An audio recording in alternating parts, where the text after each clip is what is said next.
Hello again. Hope you're having a wonderful day. We are in the book of Matthew. We're ready to pick up from where we left off last time with chapter 23 of the book of Matthew, and we're reading through the Bible to understand the context of things, how things are happening, to understand what's being said, and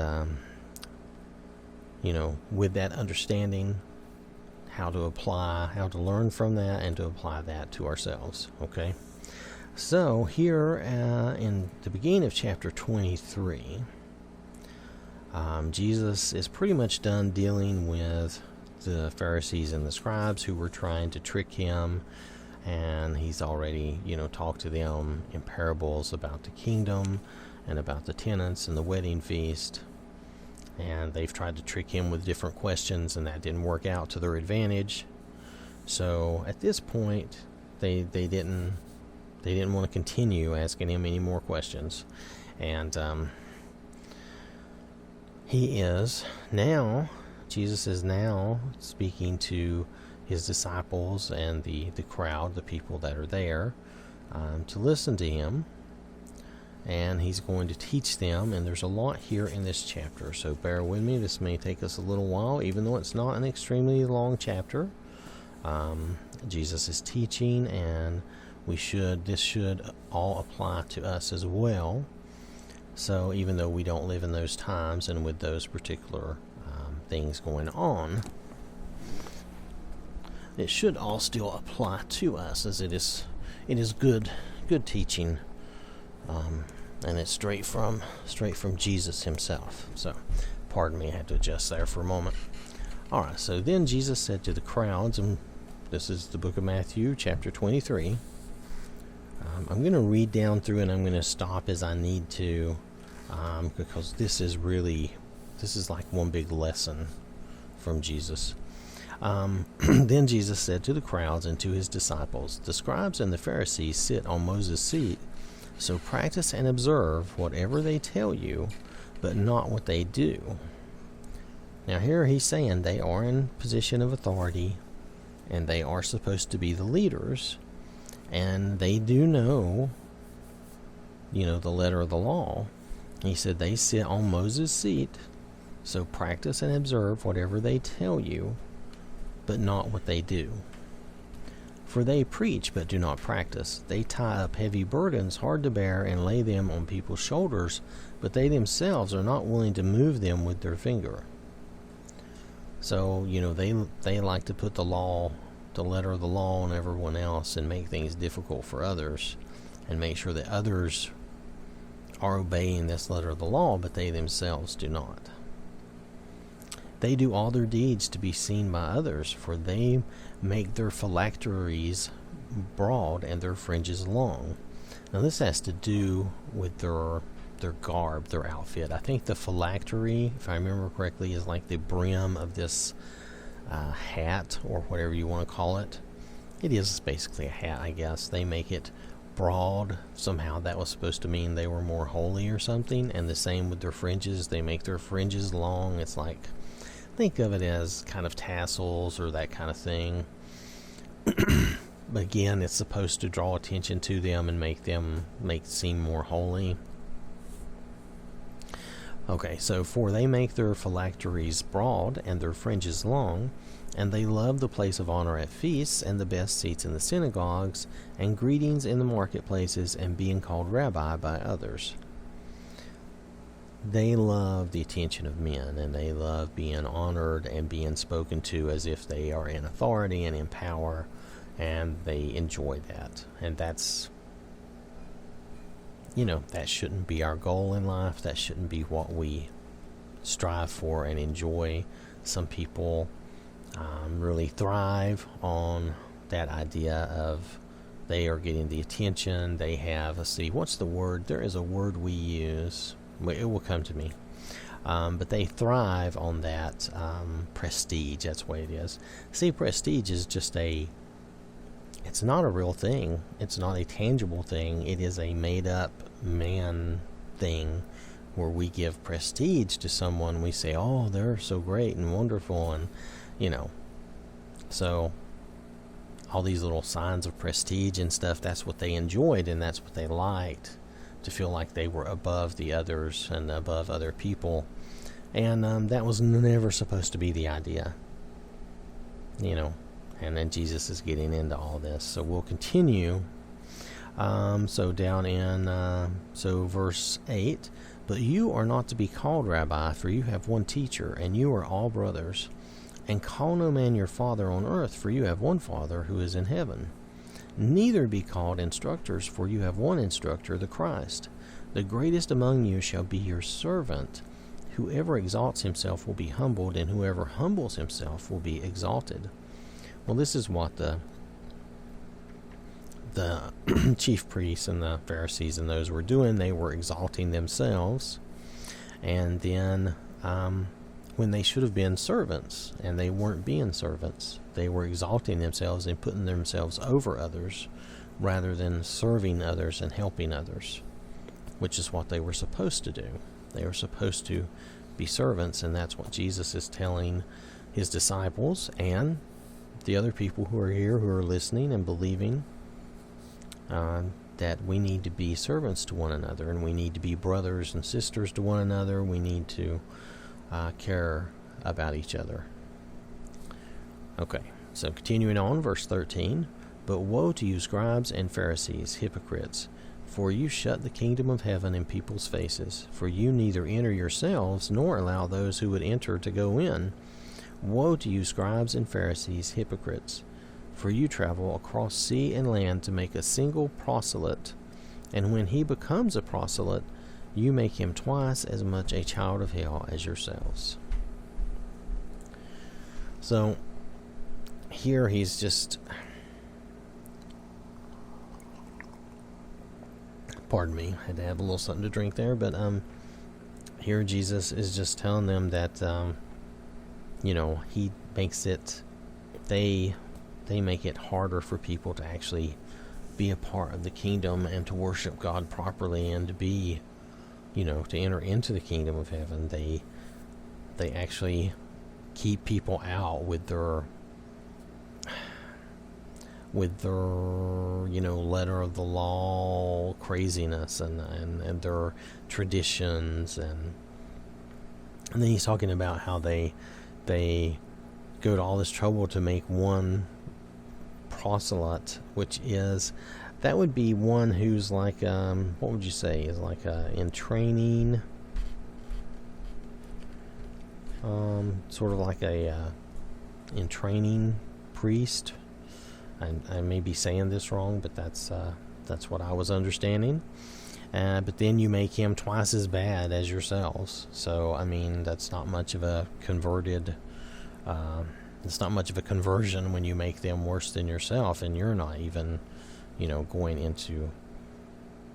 not even trying to enter into heaven. You're just trying to make things difficult for others. Woe to you, blind guides, who say, if anyone swears by the temple. I'm continuing on in verse 16. I'm sorry. Let's scroll this down. Woe to you, blind guides, who say, if anyone swears by the temple, it is nothing. But if anyone swears by the gold of the temple, he is bound by his oath. You blind fools, for which is greater, the gold or the temple that has made the gold sacred? And here, they're just getting things wrong. They're just putting value on the wrong things. The gold isn't important. The temple's important. The temple's important because that's where God is. That's where the Ark of the Covenant was. That's where God was for them, was in the temple. And so the temple should have been more important than any gold or anything like that. And you say, I'm going to continue on in verse 18, and you say, if anyone swears by the altar, it is nothing. But if anyone swears by the gift that is on the altar, he is bound by his oath.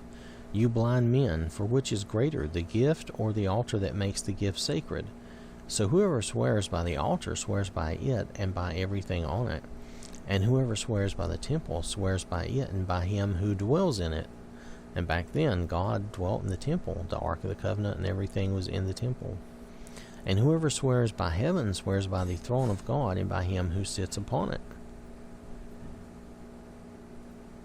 So they were valuing the wrong things. They were valuing the things of men. They were valuing things of earth, which are transitory and not important. And they were not placing value on the spiritual things, valuing the things that they should have been. Now we're going on to verse 23. And thus let me explain. Thus, because they were the priests and the leaders, and they were supposed to be teaching the people, they were thus teaching incorrectly. And he calls them blind guides because they're leading people the wrong way, if they're leading them at all. I mean, if you imagine a blind guide is just going to be stumbling around. So, I mean, you're really not getting anywhere. And if you do get anywhere, you might fall. Who knows? You might fall off a cliff. You might run into walls, whatever. So they were not much in the way of guiding the people or helping the people. Okay, so verse 23, Woe to you, scribes and Pharisees, hypocrites, for you tithe mint and dill and cumin, and have neglected the weightier matters of the law, justice and mercy and faithfulness. These you ought to have done without neglecting the others, you blind guides, straining out a gnat and swallowing a camel. And here again, he's just explaining that they're getting it wrong.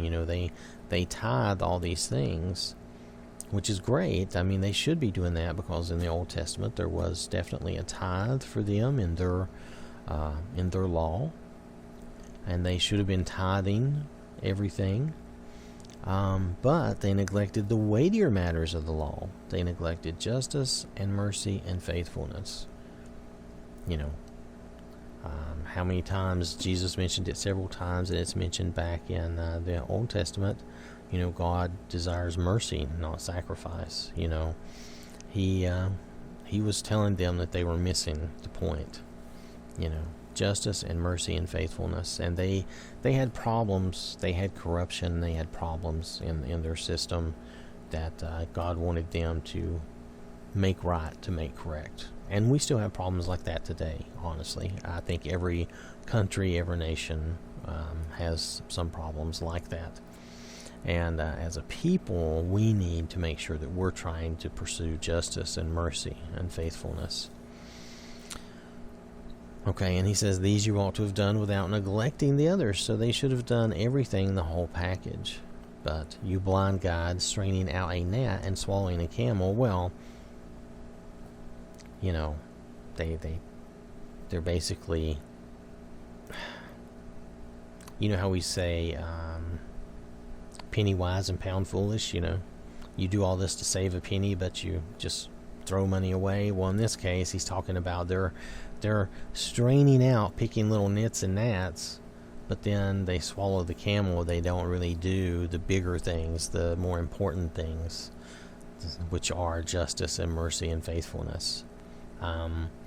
The little earthly things, and the tithe and all, were not to be considered as important. So that's what Jesus is getting at. Verse 25, Woe to you, scribes and Pharisees, hypocrites, for you clean the outside of the cup and the plate, but inside they are full of greed and self-indulgence. You blind Pharisee, first clean the inside of the cup and the plate, that the outside also may be clean. Here he's really talking about themselves. They clean the outside of the cup and the plate. They make themselves look great on the outside.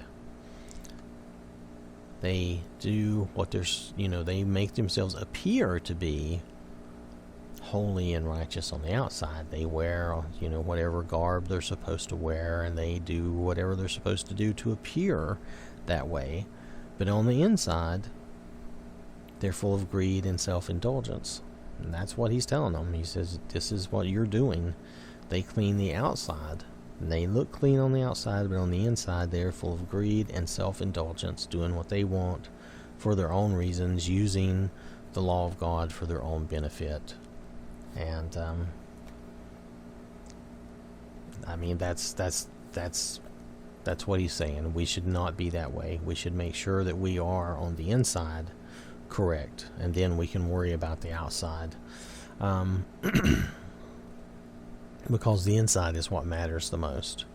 What people don't see and don't know, that is actually what matters the most. And it will show up, but he says, first clean the inside of the cup and the plate, that the outside also may be clean. And that's what we're to do. So, verse 27, woe to you, scribes and Pharisees, hypocrites, for you are like whitewashed tombs, which outwardly appear beautiful, but within are full of dead people's bones and all uncleanness. So you also outwardly appear righteous to others, but within you are full of hypocrisy and lawlessness. So here's another comparison of the outside and the inside. They're all looking all good and nice on the outside, but within, they're full of all uncleanness. They're full of hypocrisy and lawlessness. Again, pursuing their own things, pursuing their own way, and not following the way of God. They just, appear. They just keep up an appearance to benefit themselves.